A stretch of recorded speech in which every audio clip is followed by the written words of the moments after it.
Ayan po mga ka-filers, matapos ang aming gala sa CWC sa Bayan ng Pili ay nandito na ulit kami sa Naga City ng Camarines Sur.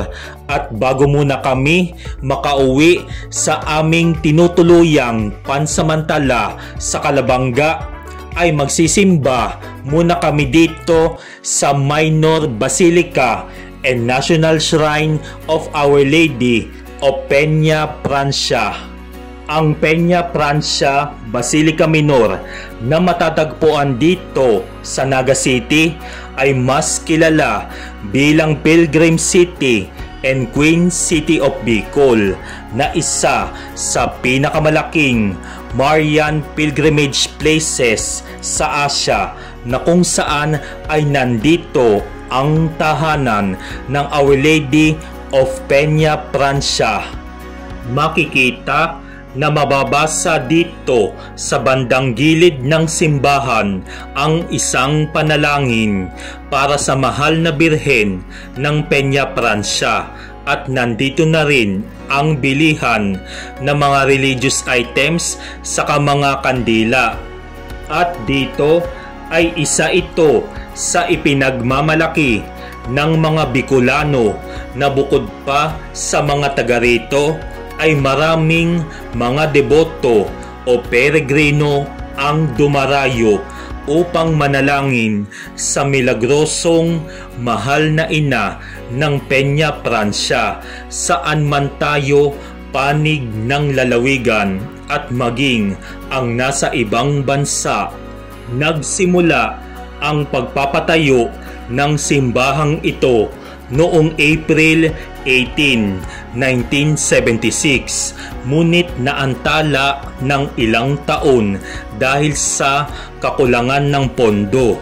Ganun pa man ay natapos rin ito makalipas ang 5 taon noong September 1981. Noong May 22, 1982 ay una itong ipinakilala bilang simbahan ng Nuestra Señora de Peña de Francia, at makalipas ang eksaktong 3 taon ay binigyan ng titulong Basilica Minor matapos ang kahilingan ng ikatlong arsobispo ng Caceres na si Archbishop Leonardo Legazpi.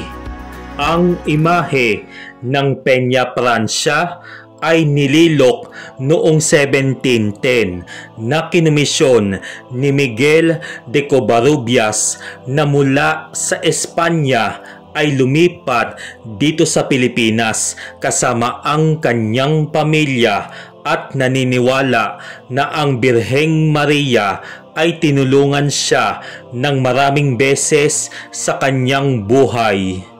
Ang imahe rin ng Peña Francia noon ay nakalagay sa isang maliit na kapilya hanggang sa naitayo ang basilikang ito. Ang kapistahan ng mahal na birhen ng Peña Francia ay ginaganap sa ikatlong linggo o 3rd weekend ng September dito sa Naga City, at sa ikalawang biyernes ng Setyembre muna nito ay ginaganap na ang malaking translasyon o ang paglilipat ng imahen mula dito sa Basilica patungo sa Naga Cathedral para sa simula ng Novena Mass. Sa ika-9 na araw ng Novena Mass ay ginaganap na ang fluvial procession o ang prosesyon sa ilog ng Naga, na kung saan ay isinasakay ang imahe ng mahal na birhen ng Peña Francia. Kasabay nito ang imahe ng Divino Rostro sa isang pagoda at lumilibot pabalik sa Basilica na dinadaluhan ng libo-libong mga deboto sa iba't ibang bahagi ng Kabikulan at maging sa iba't ibang bahagi ng lalawigan at sa ibang bansa para sa malaking pagdiriwang na ito.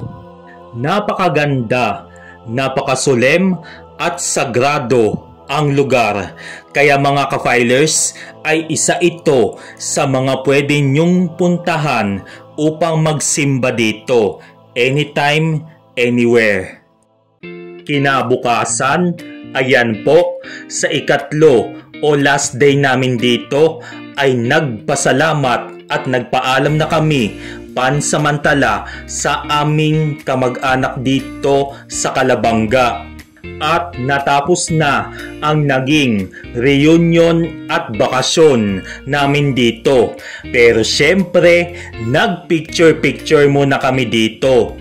Bitin pa nga sa amin ang 3 araw na parang ayaw pa namin umalis ng mga oras na ito.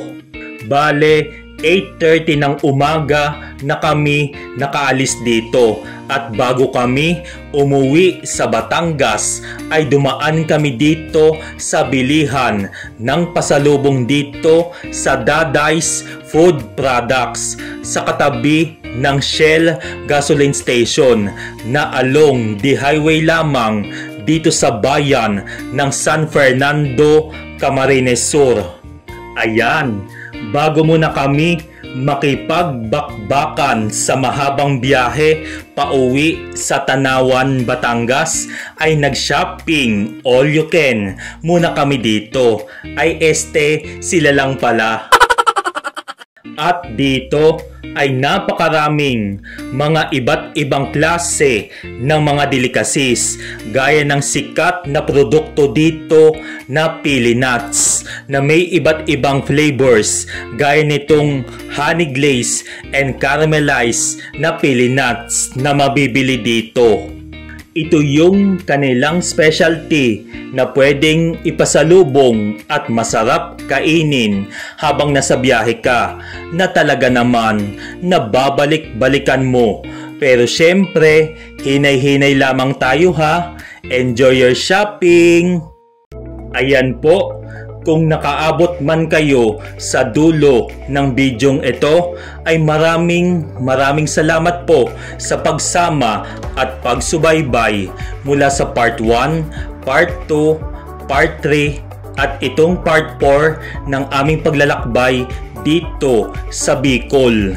Sobrang sulit at nag-enjoy kami dito at kay sarap pagmasdan ang mga tanawin na babalik-balikan namin dito sa Bicol.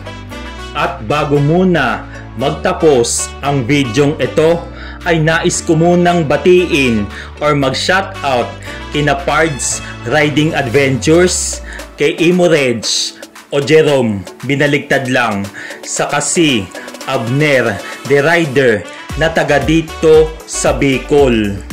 Ayan mga kapilers, ay having safe and happy trips sa ating lahat.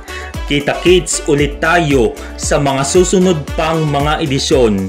Just like, share, subscribe, and God bless us all.